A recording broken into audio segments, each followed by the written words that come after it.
As I stood there musing over this too perfect triumph of man, the full moon, yellow and gibbous, came up out of an overflow of silver light in the northeast. The bright little figures ceased to move about below, a noiseless owl flitted by, and I shivered with the chill of the night. I determined to descend and find where I could sleep. I looked for the building I knew. Then my eye traveled along to the figure of the white sphinx upon the pedestal of bronze, growing distinct as the light of the rising moon grew brighter. I could see the silver birch against it. There was the tangle of rhododendron bushes, black in the pale light, and there was the little lawn. I looked at the lawn again. A queer doubt chilled my complacency. No, said I stoutly to myself, that was not the lawn. But it was the lawn. For the white leprous face of the Sphinx was towards it. Can you imagine what I felt as this conviction came home to me? But you cannot. The time machine was gone. At once, like a lash across the face, came the possibility of losing my own age, of being left helpless in this strange new world. The bare thought of it was an actual physical sensation. I could feel it grip me at the throat and stop my breathing. In another moment I was in a passion of fear and running with great leaping strides down the slope. Once I fell headlong and cut my face. I lost no time in staunching the blood, but jumped up and ran on, with a warm trickle down my cheek and chin. All the time I ran the first was saying to myself, "They have moved it a little, pushed it under the bushes out of the way." Nevertheless, I ran with all my might. All the time, with the certainty that sometimes comes with excessive dread, I knew that such assurance was folly, knew instinctively that the machine was removed out of my reach. My breath came with pain. I suppose I covered the whole distance from the hill crest to the little lawn, 2 miles perhaps, in 10 minutes. And I am not a young man. I cursed aloud, as I ran, at my confident folly in leaving the machine, wasting good breath thereby. I cried aloud, and none answered. Not a creature seemed to be stirring in that moonlit world.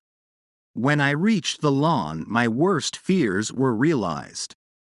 Not a trace of the thing was to be seen. I felt faint and cold when I faced the empty space among the black tangle of bushes. I ran round it furiously, as if the thing might be hidden in a corner, and then stopped abruptly, with my hands clutching my hair.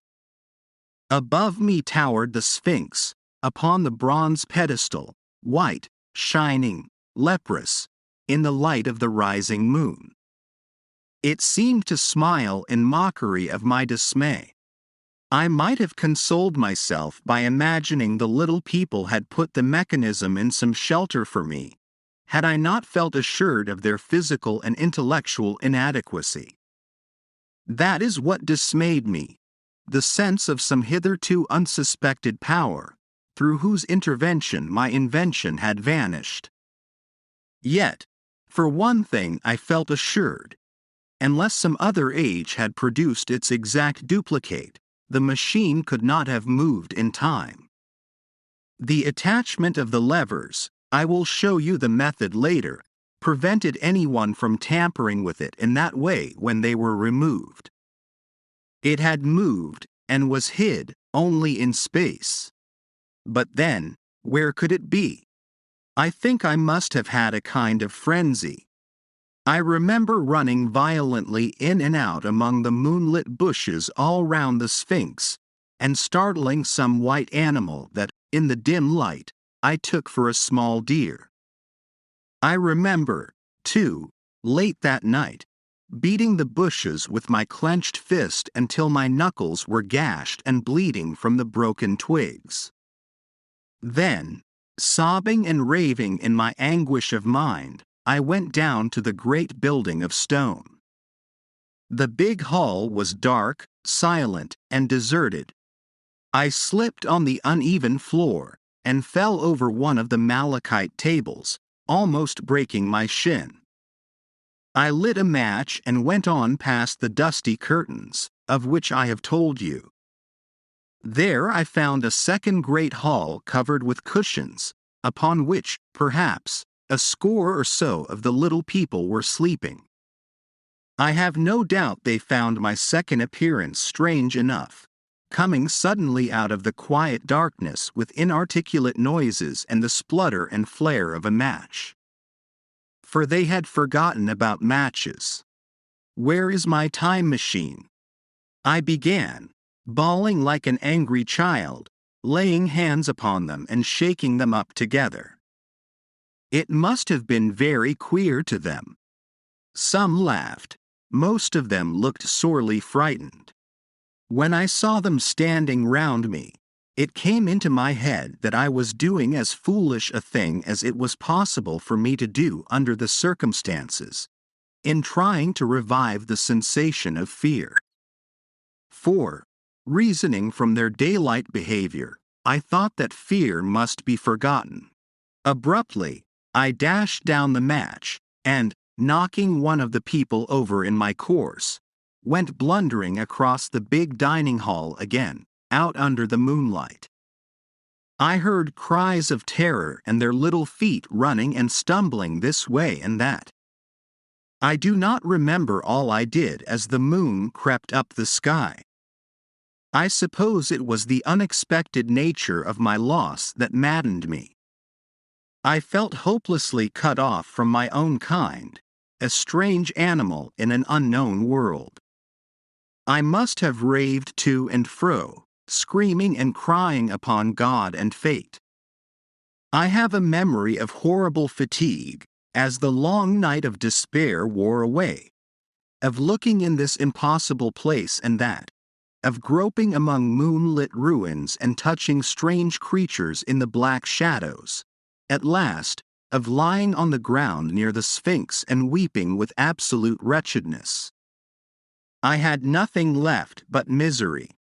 Then I slept, and when I woke again it was full day, and a couple of sparrows were hopping round me on the turf within reach of my arm.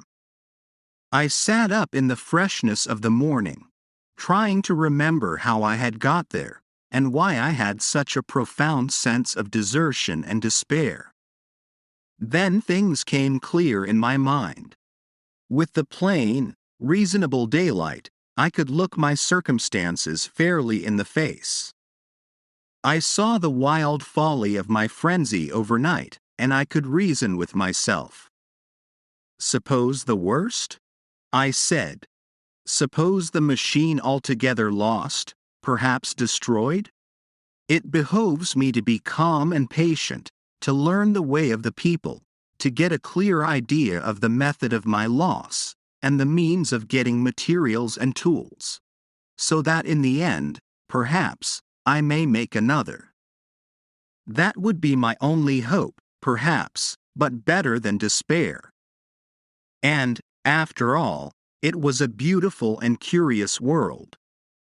But probably, the machine had only been taken away.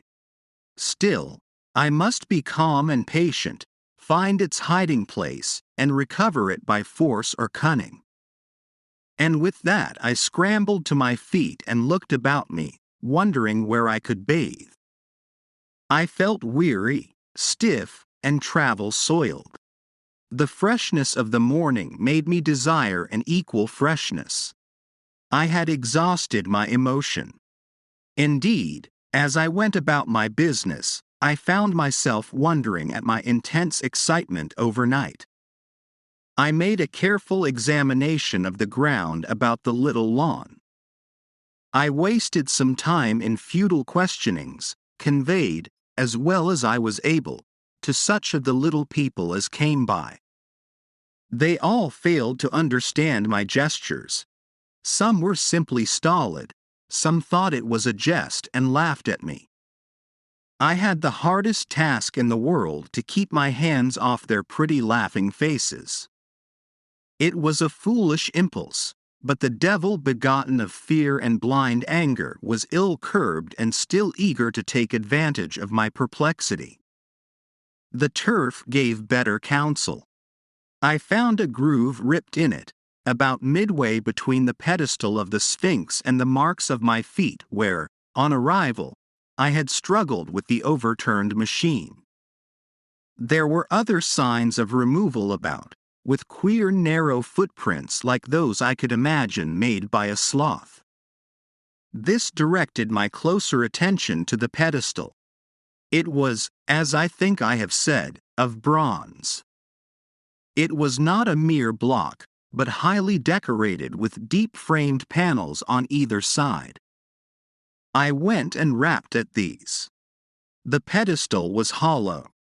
Examining the panels with care, I found them discontinuous with the frames. There were no handles or keyholes, but possibly the panels, if they were doors, as I supposed, opened from within. One thing was clear enough to my mind. It took no very great mental effort to infer that my time machine was inside that pedestal. But how it got there was a different problem. I saw the heads of two orange-clad people coming through the bushes and under some blossom-covered apple trees towards me. I turned smiling to them and beckoned them to me. They came, and then, pointing to the bronze pedestal, I tried to intimate my wish to open it. But at my first gesture towards this, they behaved very oddly. I don't know how to convey their expression to you. Suppose you were to use a grossly improper gesture to a delicate-minded woman. It is how she would look. They went off as if they had received the last possible insult. I tried a sweet-looking little chap in white next, with exactly the same result. Somehow, his manner made me feel ashamed of myself. But, as you know, I wanted the time machine, and I tried him once more. As he turned off, like the others, my temper got the better of me. In 3 strides I was after him, had him by the loose part of his robe round the neck, and began dragging him towards the Sphinx. Then I saw the horror and repugnance of his face, and all of a sudden I let him go. But I was not beaten yet. I banged with my fist at the bronze panels. I thought I heard something stir inside. To be explicit, I thought I heard a sound like a chuckle, but I must have been mistaken. Then I got a big pebble from the river, and came and hammered till I had flattened a coil in the decorations, and the verdigris came off in powdery flakes.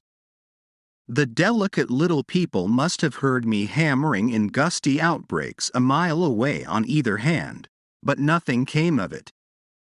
I saw a crowd of them upon the slopes, looking furtively at me. At last, hot and tired, I sat down to watch the place. But I was too restless to watch long. I am too occidental for a long vigil. I could work at a problem for years, but to wait inactive for 24 hours, that is another matter. I got up after a time, and began walking aimlessly through the bushes towards the hill again. Patience, said I to myself. If you want your machine again, you must leave that Sphinx alone. If they mean to take your machine away, it's little good you're wrecking their bronze panels, and if they don't, you will get it back as soon as you can ask for it. To sit among all those unknown things before a puzzle like that is hopeless. That way lies monomania. Face this world. Learn its ways. Watch it. Be careful of too hasty guesses at its meaning. In the end, you will find clues to it all. Then suddenly the humor of the situation came into my mind. The thought of the years I had spent in study and toil to get into the future age, and now my passion of anxiety to get out of it. I had made myself the most complicated and the most hopeless trap that ever a man devised. Although it was at my own expense, I could not help myself. I laughed aloud. Going through the big palace, it seemed to me that the little people avoided me.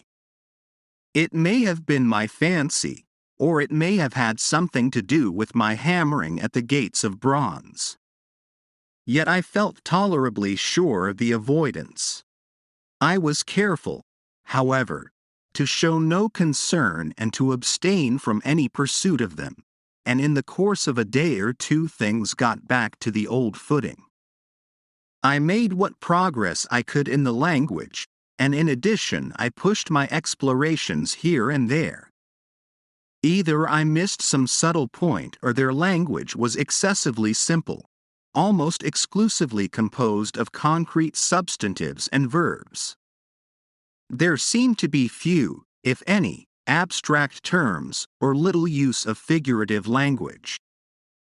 Their sentences were usually simple and of 2 words, and I failed to convey or understand any but the simplest propositions. I determined to put the thought of my time machine and the mystery of the bronze doors under the Sphinx as much as possible in a corner of memory, until my growing knowledge would lead me back to them in a natural way. Yet a certain feeling, you may understand, tethered me in a circle of a few miles round the point of my arrival. So far as I could see, all the world displayed the same exuberant richness as the Thames Valley. From every hill I climbed I saw the same abundance of splendid buildings, endlessly varied in material and style, the same clustering thickets of evergreens, the same blossom-laden trees and tree ferns. Here and there water shone like silver, and beyond, the land rose into blue undulating hills, and so faded into the serenity of the sky. A peculiar feature, which presently attracted my attention, was the presence of certain circular wells, several, as it seemed to me, of a very great depth. One lay by the path up the hill, which I had followed during my first walk.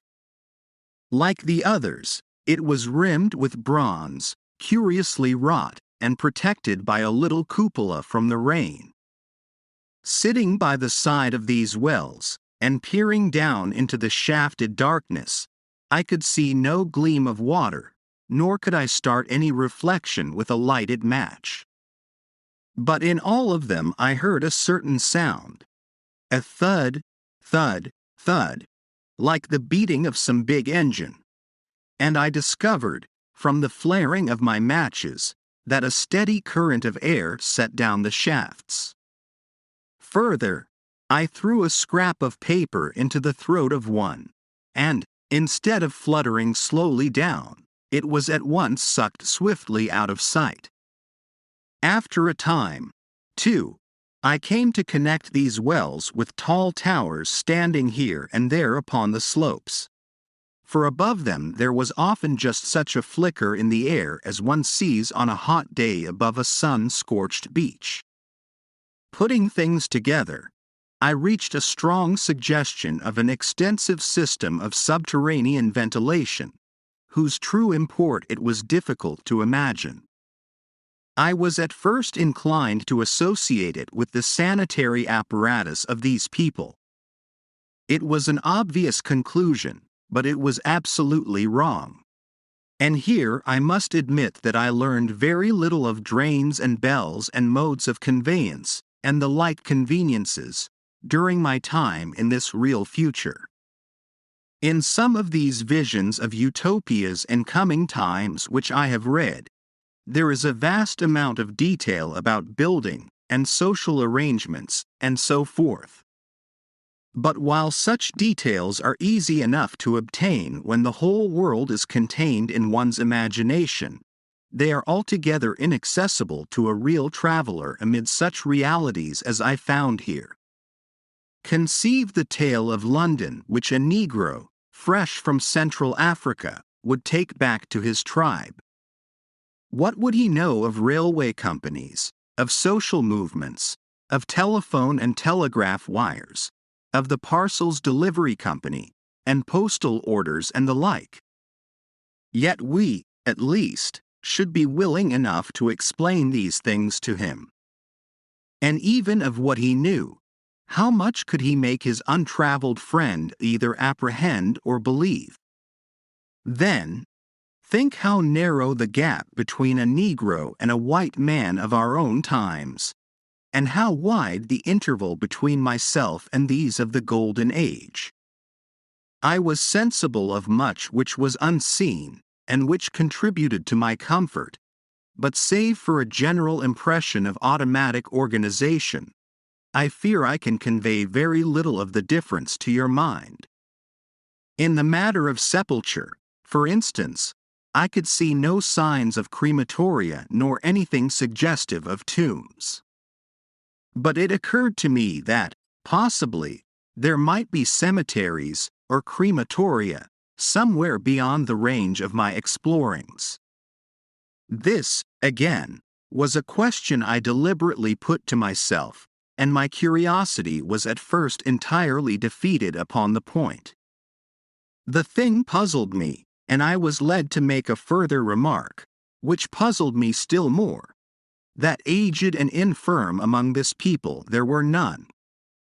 I must confess that my satisfaction with my first theories of an automatic civilization and a decadent humanity did not long endure. Yet I could think of no other. Let me put my difficulties. The several big palaces I had explored were mere living places, great dining halls and sleeping apartments. I could find no machinery, no appliances of any kind. Yet these people were clothed in pleasant fabrics that must at times need renewal, and their sandals, though undecorated, were fairly complex specimens of metalwork. Somehow such things must be made. And the little people displayed no vestige of a creative tendency. There were no shops, no workshops, no sign of importations among them. They spent all their time in playing gently, in bathing in the river, in making love in a half-playful fashion, in eating fruit and sleeping. I could not see how things were kept going. Then, again, about the time machine. Something, I knew not what, had taken it into the hollow pedestal of the White Sphinx. Why? For the life of me, I could not imagine. Those waterless wells, too, those flickering pillars. I felt I lacked a clue. I felt, how shall I put it? Suppose you found an inscription, with sentences here and there in excellent plain English, and interpolated therewith, others made up of words, of letters even, absolutely unknown to you? Well, on the third day of my visit, that was how the world of 802,701 presented itself to me. That day, too, I made a friend, of a sort. It happened that, as I was watching some of the little people bathing in a shallow, one of them was seized with cramp and began drifting downstream. The main current ran rather swiftly, but not too strongly for even a moderate swimmer.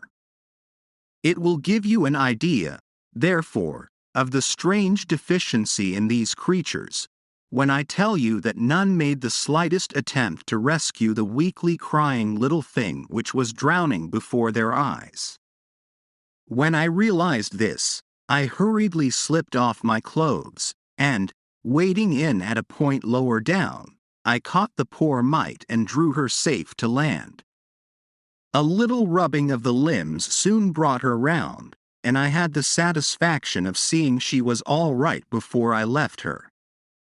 I had got to such a low estimate of her kind that I did not expect any gratitude from her. In that, however, I was wrong. This happened in the morning.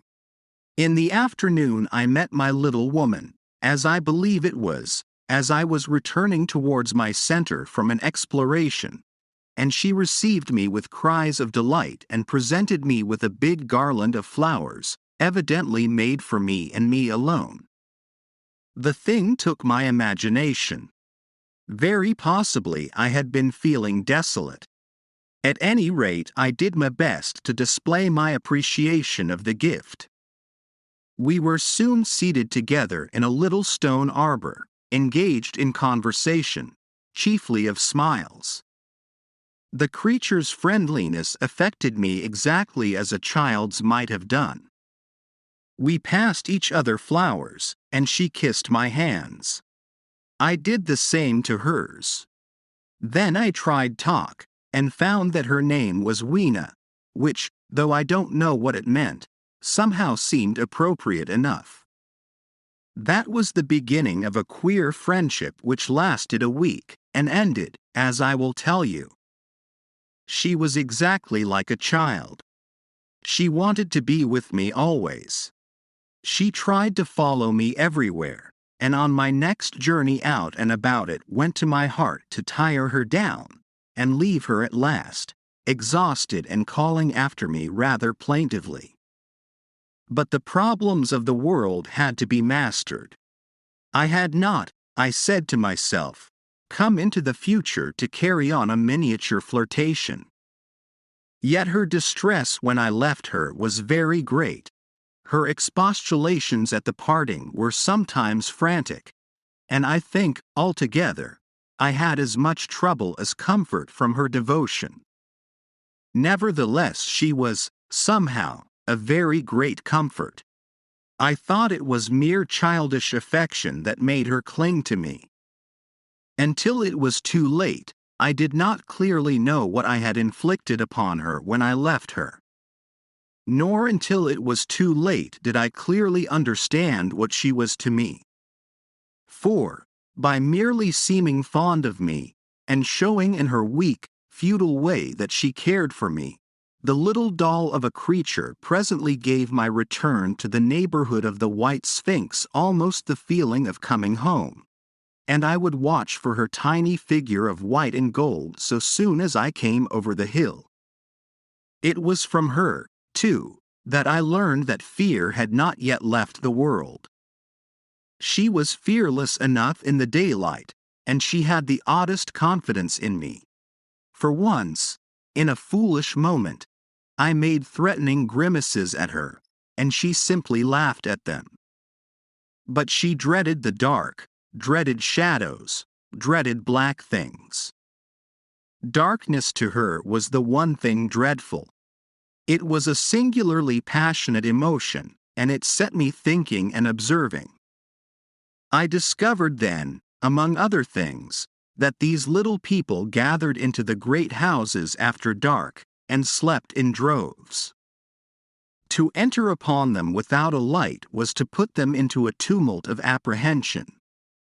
I never found one out of doors, or one sleeping alone within doors, after dark.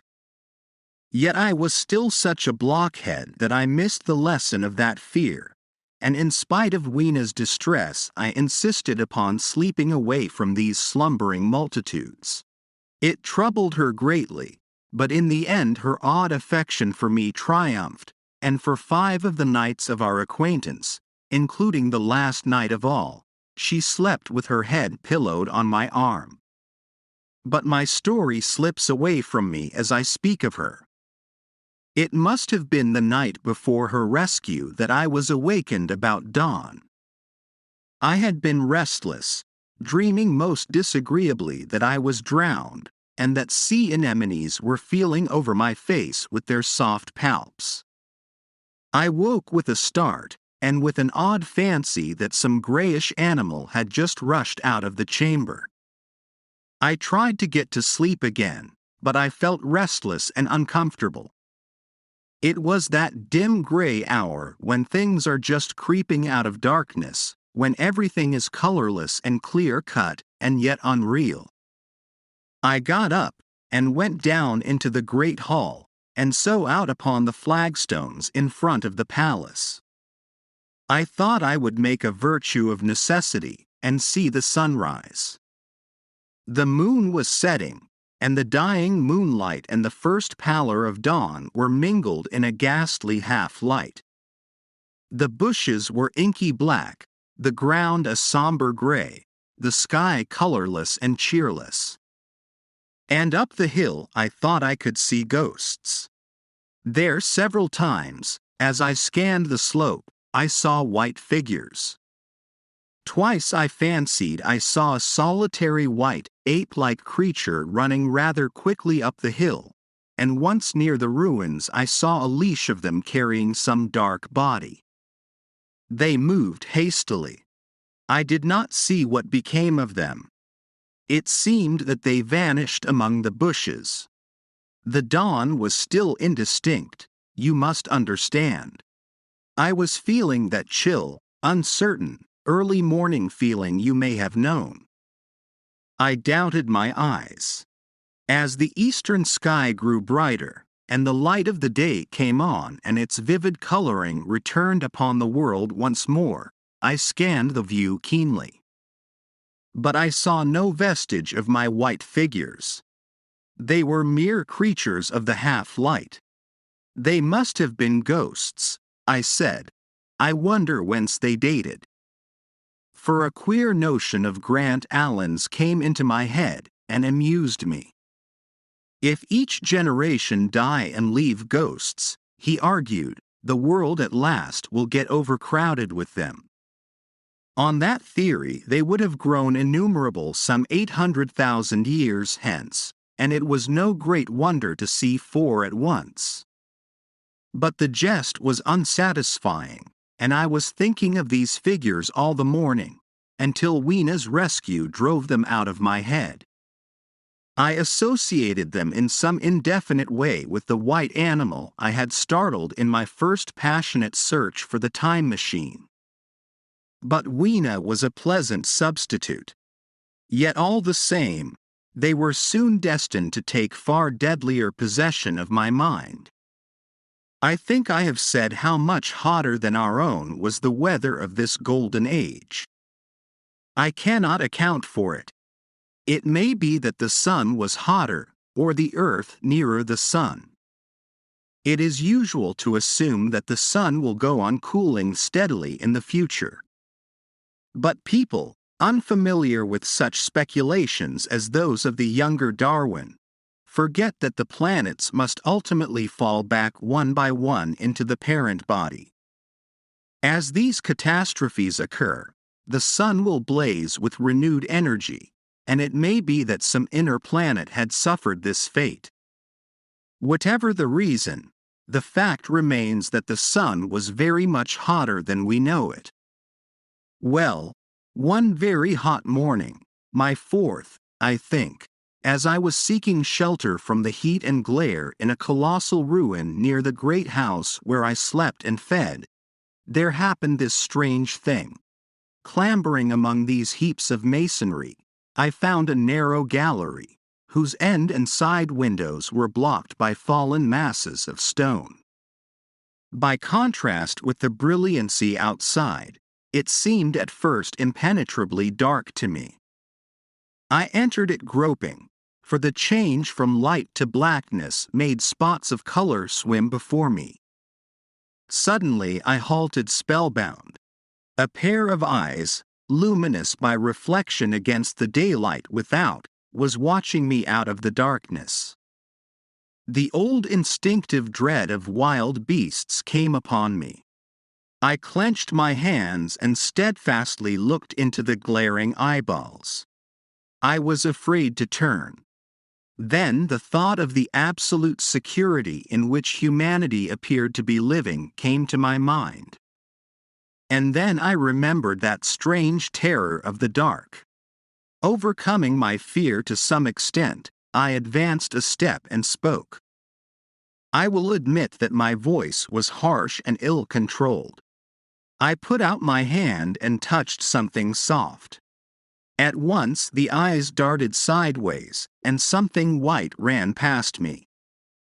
I turned with my heart in my mouth, and saw a queer little ape-like figure, its head held down in a peculiar manner, running across the sunlit space behind me. It blundered against a block of granite, staggered aside, and in a moment was hidden in a black shadow beneath another pile of ruined masonry. My impression of it is, of course, imperfect, but I know it was a dull white, and had strange large grayish-red eyes, also that there was flaxen hair on its head and down its back.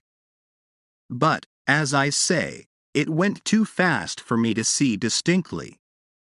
I cannot even say whether it ran on all fours, or only with its forearms held very low.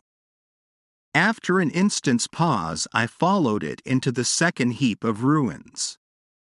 I could not find it at first, but, after a time in the profound obscurity, I came upon one of those round well-like openings of which I have told you, half closed by a fallen pillar. A sudden thought came to me.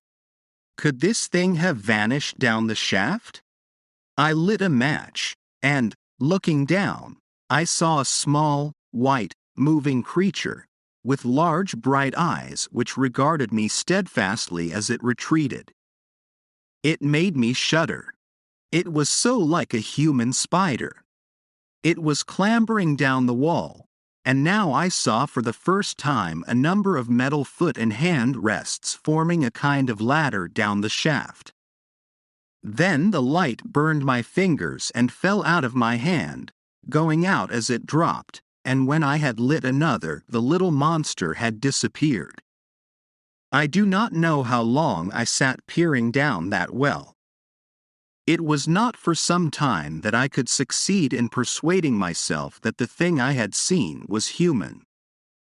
But, gradually, the truth dawned on me. That man had not remained one species, but had differentiated into two distinct animals. That my graceful children of the upper world were not the sole descendants of our generation, but that this bleached, obscene, nocturnal thing, which had flashed before me, was also heir to all the ages. I thought of the flickering pillars and of my theory of an underground ventilation. I began to suspect their true import. And what, I wondered, was this lemur doing in my scheme of a perfectly balanced organization? How was it related to the indolent serenity of the beautiful upper-worlders? And what was hidden down there, at the foot of that shaft? I sat upon the edge of the well telling myself that, at any rate, there was nothing to fear, and that there I must descend for the solution of my difficulties. And withal, I was absolutely afraid to go. As I hesitated, two of the beautiful upper-world people came running in their amorous sport across the daylight in the shadow. The male pursued the female, flinging flowers at her as he ran. They seemed distressed to find me, my arm against the overturned pillar, peering down the well. Apparently it was considered bad form to remark these apertures, for when I pointed to this one, and tried to frame a question about it in their tongue, they were still more visibly distressed and turned away. But they were interested by my matches, and I struck some to amuse them. I tried them again about the well, and again I failed. So presently I left them, meaning to go back to Weena, and see what I could get from her. But my mind was already in revolution. My guesses and impressions were slipping and sliding to a new adjustment. I had now a clue to the import of these wells, to the ventilating towers, to the mystery of the ghosts, to say nothing of a hint at the meaning of the bronze gates and the fate of the time machine. And very vaguely there came a suggestion towards the solution of the economic problem that had puzzled me. Here was the new view. Plainly, this second species of man was subterranean. There were three circumstances in particular which made me think that its rare emergence above ground was the outcome of a long-continued underground habit. In the first place, there was the bleached look common in most animals that live largely in the dark, the white fish of the Kentucky caves, for instance. Then, those large eyes, with that capacity for reflecting light, are common features of nocturnal things. Witness the owl and the cat. And last of all, that evident confusion in the sunshine, that hasty yet fumbling awkward flight towards dark shadow, and that peculiar carriage of the head while in the light, all reinforce the theory of an extreme sensitiveness of the retina. Beneath my feet, then, the earth must be tunneled enormously, and these tunnelings were the habitat of the new race. The presence of ventilating shafts and wells along the hill slopes, everywhere, in fact, except along the river valley, showed how universal were its ramifications. What so natural, then, as to assume that it was in this artificial underworld that such work as was necessary to the comfort of the daylight race was done? The notion was so plausible that I at once accepted it, and went on to assume the how of this splitting of the human species. I dare say you will anticipate the shape of my theory, though, for myself, I very soon felt that it fell far short of the truth. At first, proceeding from the problems of our own age, it seemed clear as daylight to me that the gradual widening of the present merely temporary and social difference between the capitalist and the laborer was the key to the whole position. No doubt it will seem grotesque enough to you, and wildly incredible, and yet even now there are existing circumstances to point that way. There is a tendency to utilize underground space for the less ornamental purposes of civilization. There is the Metropolitan Railway in London, for instance. There are new electric railways, there are subways, there are underground workrooms and restaurants, and they increase and multiply. Evidently, I thought, this tendency had increased till industry had gradually lost its birthright in the sky. I mean that it had gone deeper and deeper into larger and ever larger underground factories, spending a still increasing amount of its time therein, till, in the end. Even now, does not an East End worker live in such artificial conditions as practically to be cut off from the natural surface of the earth? Again, the exclusive tendency of richer people, due, no doubt, to the increasing refinement of their education, and the widening gulf between them and the rude violence of the poor, is already leading to the closing, in their interest, of considerable portions of the surface of the land. About London, for instance, perhaps half the prettier country is shut in against intrusion. And this same widening gulf, which is due to the length and expense of the higher educational process and the increased facilities for and temptations towards refined habits on the part of the rich, will make that exchange between class and class, that promotion by intermarriage which at present retards the splitting of our species along lines of social stratification, less and less frequent. So, in the end, above ground you must have the haves, pursuing pleasure and comfort and beauty, and below ground the have-nots, the workers getting continually adapted to the conditions of their labor. Once they were there, they would no doubt have to pay rent, and not a little of it, for the ventilation of their caverns, and if they refused, they would starve or be suffocated for arrears. Such of them as were so constituted as to be miserable and rebellious would die, and, in the end, the balance being permanent, the survivors would become as well adapted to the conditions of underground life, and as happy in their way, as the upper world people were to theirs. As it seemed to me, the refined beauty and the etiolated pallor followed naturally enough. The great triumph of humanity I had dreamed of took a different shape in my mind. It had been no such triumph of moral education and general cooperation as I had imagined. Instead, I saw a real aristocracy, armed with a perfected science and working to a logical conclusion the industrial system of today. Its triumph had not been simply a triumph over nature, but a triumph over nature and the fellow man. This, I must warn you, was my theory at the time. I had no convenient cicerone in the pattern of the utopian books. My explanation may be absolutely wrong. I still think it is the most plausible one. But even on this supposition, the balanced civilization that was at last attained must have long since passed its zenith, and was now far fallen into decay. The too perfect security of the upper worlders had led them to a slow movement of degeneration, to a general dwindling in size, strength, and intelligence. That I could see clearly enough already.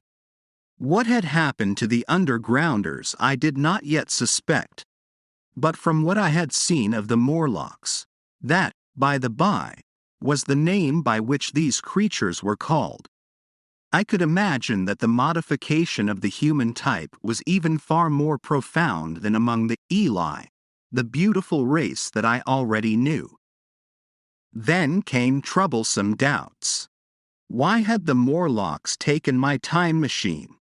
For I felt sure it was they who had taken it.